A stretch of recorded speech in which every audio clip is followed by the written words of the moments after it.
Hi everyone, I am Kevin Niconyate and I'm from Rancho Cucamonga, California. I am very excited to be with you all in this last stages of our MHA journey. I have my bachelor's as well as master's of science in medical technology, but it's more commonly known as the clinical laboratory science in some areas. I have worked as a CLS for 4 years already in a tertiary hospital setting, and I've been in charge for different shifts. Currently, I am working as a CLS in a rapid response laboratory under the Quest Diagnostics.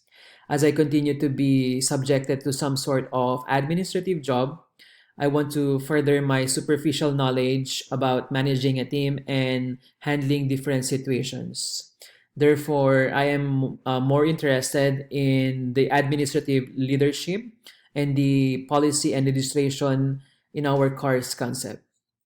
My primary goal in taking this MHA is to strengthen my decision-making skills. And I know that Ashford University, through this course, will equip me with the necessary capabilities that I need to be an effective leader. Moreover, I know being a leader, it requires knowledge on everything, but it's not limited to the laws and regulation or the financial aspects of the business side.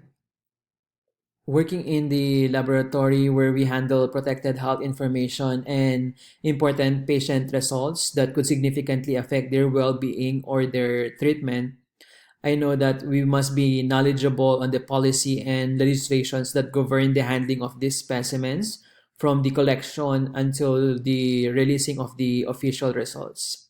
I will try to focus on this throughout my journey in the MHA. I also want to revisit the quality assurance strategies that we learned throughout our MHA journey, and I will try to execute this in our daily work life in the laboratory. In the future, I want to climb up the organizational ladder and place myself into the quality assurance team.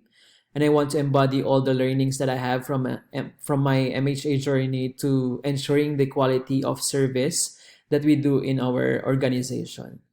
Thank you guys for listening and have a good day.